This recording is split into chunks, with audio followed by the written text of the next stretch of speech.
Ito ang programang Bawal ang Pikon. Get it straight with Daniel Rason. Kasama po natin si Dr. Clarito Baron, Director po ng Bureau of Plant Industry. Yun hong sinasabing Orlando Margilencia na ito daw nagre-represent doon sa mga lahat ng mga kumpanya na yan na binibigyan ninyo ng importation permit. Do you know him, sir?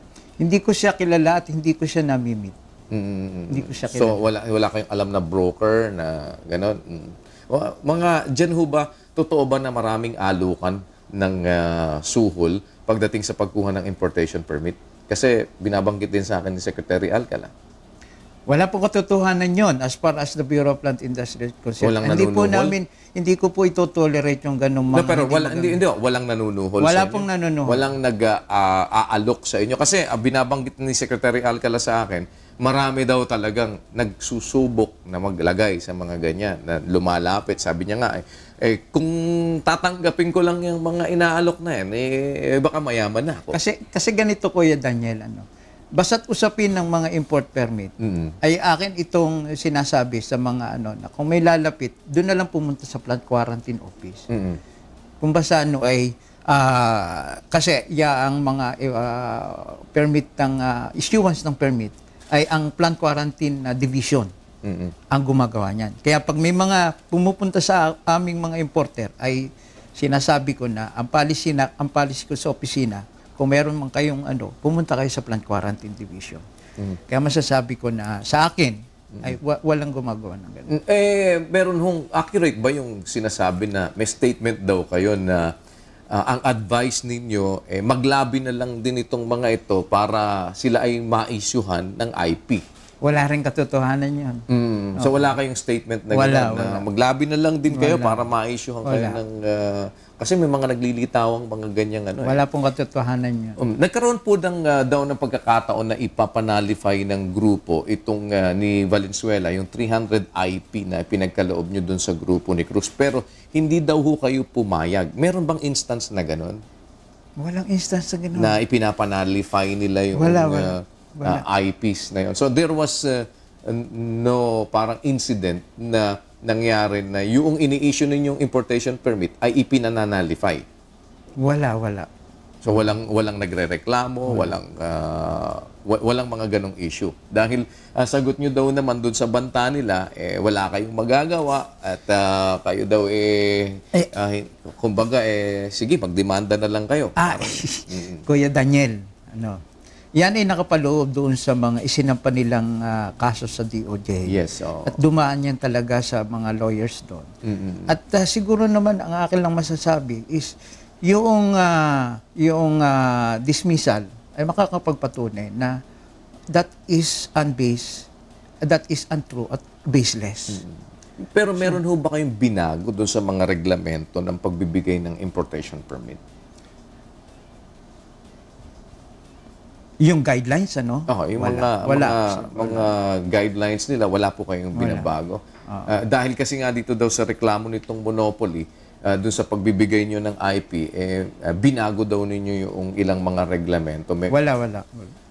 Ito hong sinasabi sa akin ni Secretary Alcala tungkol doon sa ngayon ay pagbibigay na o paghingi na nung sinasabing kanilang capacity ng mga bawat grupo ng magsasaka. Is this now a new... This is a new guidelines. This is a revised guidelines. So may binago? In fact, hindi. Yung una na nagbigay kami, yun yung existing. Ngayon, meron na tayo na revised guidelines na which is kahapon nga nagkaroon ng consultation. So, ibig sabihin nga if it is called revised, then merong napalitan. No, hindi. Itong bago ngayon, kailangan pa ito na mapermahan ko at kailangan pa ito na mai-publish for 15 days. Itong revise na guideline. Kaya pag nire-revise may pinapalitan. Oo, pero nito lang 'yan. Exactly. But so ibig sabihin meron nang papalitan. Meron nang papalitan. Which will be implemented. And this is because of the fact na meron kayo nakikita na butas para magkaroon talaga ng monopoly. Siguro mas magandang terminology is para ma-enhance lalo at maging stricto do sa pag-i-issue ng import permit. Dahil flawed yung nakita ninyo na parang kasi pwede talagang magamit na parang maging kasangkapan o magamit ang mga magsasaka. Maaaring totoo yun. Kasi nga, dito ay isa sa mga guidelines na bago is titingnan talaga yung kapasidad ng mga importer na makapag-import sa pamamagitan ng pagsusumite nila ng kanilang financial statement at kanilang bank statement. At titingnan na kung halimbawa ba ang kapabilidad mo ay 10 million pesos o di yun lamang 10 million na yun na makakapable mong ma-import halimbawa ay 2 million sa isang container.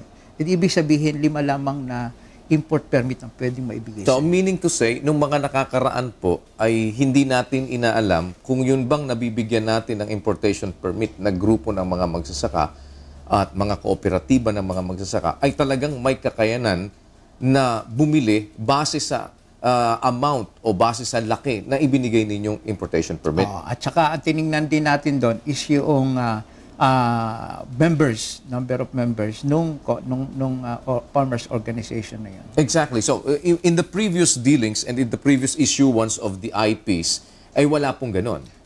Meron ding bank certificate, pero at this point in time, talagang masusuy nating titingnan na base doon sa computed value ng mga containers, halimbawa ay bawang at saka sibuyas, ibabase natin yung kapasidad nila sa pamamagitan ng titingnan talaga natin, masusing titingnan yung kanilang financial capability. In other words nga po, yung mga nakaraang mga transactions, hindi po natin na-scrutinize na mabuti whether this group of farmers have the capability or merong capacity na mag-import talaga ng ganitong kalaki, and you will issue the permit even without that. Actually, merong ginawang evaluation. Meron din silang sinumiting mga bank statement, pero ang siguro ang magandang masabi natin is talagang dito ay ating masusi talagang titingnan yung So, dati ho, hindi masusin nyo tinitingnan. Kaya nga, sabi ko, i-enhance na natin ngayon. So, it could probably be the way kung bakit nagkaroon ng monopoly. Pero hindi ko masasabi, kasi ang monopoly, Kuya Daniel, ay ibig sabihin, kinukulang ng isang tao. Pero dito, again, masasabi ko na yung pagbibigay ng import permit ay hindi lang naman sa isang tao. Pero how sure are you naman po na hindi nga isang tao lang yan? Dahil halimbawa nga, ako yung farmer, may capacity ako, binigay ko naman sa'yo dahil ikaw ang financier, and kaming lahat, ikaw ang ginawa naming financier. Therefore, meron ng monopoly dahil sa kanya lahat napunta. Pero meron ding mga ibang mga independent importer na nabigyan. But that could probably be less doon sa talagang nakahawak ng bulto na pwedeng iisa lang. Hindi ko ba ganon? Pero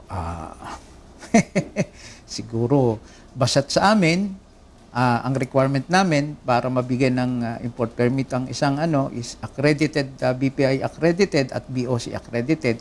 At kapag talagang nag-comply ka doon sa mga requirements, at nag-apply ka for import permits, binibigyan namin. Na ang butas lang doon sa grupo na hindi natin masusing nasiyasat kung talaga bang may kakayahan sila na makabili. Pero doon mismo sa pag-accredit, doon pa lang nakikita na natin na qualified sila na mag-import. Dahil meron din kami pinapasumiting mga bank statement nila. At sa tingin naman namin ay itong mga farmers organization na ito ay talagang may kakayahang mag-import. Lamang ay hindi natin masusing na siyasat kung hanggang saan ang kanilang kakayahan. Kasi out of the question yung kung may kakayahan o hindi, qualified sila di ba? Pero kung halimbawa, hanggang saan ba yung kakayahan mo na yon? At yung kakayahan mo na yon, maaari namang para kayanin mo, ay kumuha ka ng isang tao na mag-finance sa'yo. Di ba? Yun ba'y bawal? Hindi, wala. Sa totoo lang, Kuya Daniel, ang mandato ng Bureau of Plant Industry ay pagdating sa importasyon is yung sinasabi nating sanitary and phytosanitary measures. Na kaya natin pinapayagang may import ng isang agricultural commodities ay para ito ay at mabigyan ng import permit ay ma-assure na ito ay walang peste at sakit. Exactly. So, hindi naman na actually to delve into those matters pa, Correct, hindi ba? correct. So, what I'm saying is, Ngayon, basta't qualified ka na importer, accredited importer ka, i-issuehan namin ng import permit yan. And then, after that, siguro, hindi na naman wala kami sa mandatos na i-monitor pa kung ano ba ang nangyari doon sa import permit, kung yung ba ay papaano ba ang ginawa. Although, sa amin, ang policy namin, kapag hindi mo nagamit yung import permit, ibabalik mo sa amin yung original copy. At tatatakan namin ito ng unused import permit. So, in other words nga ho, ay walang lalabagin kung sakasakali na ako halimbawa, isang grupo na magsasaka, meron pang 5 kasama kong ibang grupo na magsasaka, kami naman hong lahat kinapos ng aming budget. Nilapitan ka namin ngayon para ikaw ang mag-finance noong aming karapatan kasi meron kaming 60% na karapatan na sa amin mapunta yung importation permit. Ikaw ang nilapitan namin. Wala akong lalabagin doon, hindi ba? Wala akong maisasagot dyan kasi nga, as sa sinabi ko, kapag nai-issue na namin yung import permit, ay hindi na wala sa mandatos namin. Natingnan pa kung ano ba yung mga arrangement na nangyari sa import permit. So doon lamang kami so, sa pangangalagaan natin ang ating agricultural crop industry sector sa pagpasok ng mga peste at sakit na wala tayo. Bakit po naman sinasabi ninyo kanina na tinitignan din ninyo kung ano yung kakayahan nila para bumili? At bakit ngayon ay naggawa kayo ng panibagong bakit ngayon ay naggawa kayo ng panibagong guideline na makapagpakita sa inyo ng capacity nila na mag-import talaga nung that certain amount na ibibigay? Kung yun lang pala ang mandato ninyo. Pero ayun nga, sa ano yon, sa accreditation, tinitingnan namin yon. Pero bago ka mag-accredit, ito kasi talaga yung mga requirements na kailangan. Pero doon sa amin, exactly, pero pagka-accredited na ho, bibigyan na ng importation permit, hindi ba? Yes. Actually, ang importation permit naman ninyo, kailangan lang ninyo siguraduhin batay sa inyong mandato ay walang pesting makakapasok. Correct yun. Tama yun. Kung yun lang ang inyong mandato, ba't naman kailangan pa na magkaroon kayo ng panibagong guidelines para ipakita noong mga bibigyan ninyo ng importation permit na sila ay mayroong sapat na kakayahan na magbayad at bumili noong mga iimportahin nila? Kasi ang mandato lang ninyo para alamin na walang makakapasok na peste. Tama yun, Kuya Daniel. Tama yun. Ang ano nga lang dito is kasi sa accreditation ng isang importer, ay yun yung inilagay ng mga requirements. Cost of mayor's permit, DTI permit, cold storage, ang bank statement. So ito ay nakapaloob na. So pagka na-comply yun as requirements, kayo ho ay mag-a-accredit na. Tama po yan. I-accredit na yung accreditation lang naman yung usapan. But it doesn't follow na kung ikaw ay accredited, meron ka na kagad importation permit. Hindi ho ba? Ang makakakuha ng importation permit ay yung mga accredited. Hindi ho ba ganon? So, kung ako'y na-accredit na, given those requirements, ako ngayon ay pwede nang kumuha ng importation permit. Pwede na mag-apply. Pwede na mag-apply. At wala na kayong pakialam ngayon kung sila man ay may kapasidad pa na bumili. Dahil ang inyong pakikialaman at mandato na lamang ay siguraduhin na ang kanilang ipapasok ay walang peste. Hindi ba ganon? So, ba't kailangan pa natin ng panibagong guideline na magre-require sa kanila para sila ay mag-present ng financial statements at patunayan na sila ay may kakayanan na mag-import? Ayun nga. Kung hindi naman pala ninyo mandato yun. Well, actually, ang being the requirements nga, At ang ano nga dito, para nga mapangalagaan na natin yung mga sinasabing issue at concerns na yung siguro Kuya Daniel na nabalitaan mo yung issue dun sa mga rice cooperative na nakita nga na yung iba pala ay mga dami cooperatives. Ito ay para talagang masabi na walang dami farmers organization, titingnan natin talaga na totoo nga ba yung mga farmers organization na yan. Totoo nga ba yung mga cooperatives na yan na hindi siya bogus at talagang may kakayahang mag-importa. Ay yun dun lamang sa paraan na yon ng pag-accredit at pagre-register, masasala natin yan. Sa pag-accredit po. Pag-accredit. Sa pag-accredit. Yes. Pero doon sa after na, hindi ba wala na kayong pakialam doon? Yun nga. Batay sa PD 1433, yung Philippine Plant Quarantine Act of 1976, ang mandato talaga ng Bureau of Plant Industry ay tingnan na yung mga iniimporta nating mga mga agricultural crop commodity ay walang peste at sakit na nanggaling sa ibang bansa. So if you come up with another guideline which is parang iba na doon sa mandato ninyo, hindi ba lalabas ko na you're going beyond your mandate? Hindi naman. Kasi nadudun pa rin yung inherent mandate ng Bureau of Plant Industry na mag-conduct ng sampling para tingnan sa laboratory at tingnan kung ito ay may peste, sakit, o kung ano pa man, o yung issue ng pesticide residue, o yung heavy metals, o di kaya yung mga mycotoxins. At ito ay nakapaloob din sa ating Food Safety Act. But that is different from financial capacity. Oo, different talaga yun. So kung financial capacity na ang hihingi ninyo, that's beyond your mandate. But this is included doon sa sa requirement ng for registration. That's for accreditation, but not for the issuance of importation permit. Yeah. But if you're going to make it as a requirement for the issuance of the importation permit, then you're going beyond your mandate. Ito, basta ang sa amin is bago ka ma-accredit, ito yung mga policy o mga requirements na itinilaga, which is hinihingi din ito ng taga Bureau of Customs. Nanonood ko ngayon si Lilibet Valenzuela. Ano ang gusto niyo sabihin sa kanya? Ang gusto kong sabihin kay Lilibet Valenzuela is wala namang katotohanan yung kanyang akusasyon ng monopolisasyon at saka connivance. Dahil yun namang mga permit na nai-issue ay hindi lang naman sa isang tao, hindi lang naman sa isang grupo, kundi sa iba pa ring mga importer.